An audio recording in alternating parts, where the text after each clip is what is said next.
To add in comments in Excel, you can simply go to the Review tab right here. And let's say I want to add in a comment on February, this is the time to start a new project. So I can simply go over here and click on New Comment, and there you can see that I can add in a comment. So I'm going to say work start.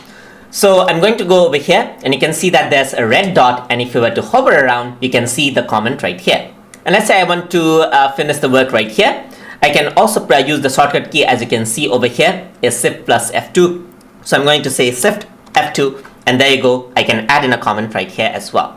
I can also resize this, as you can see right here. So this is the deadline.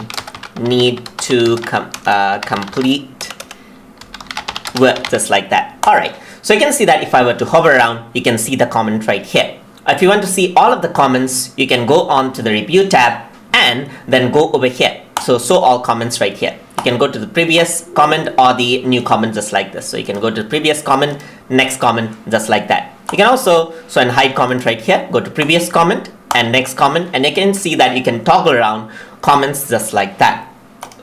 Another way is to right click this, and then if you were to go to show hide comment, then this actually comes up. So if you want to just show the selected comments, you can right click and just click on show comments, just like that.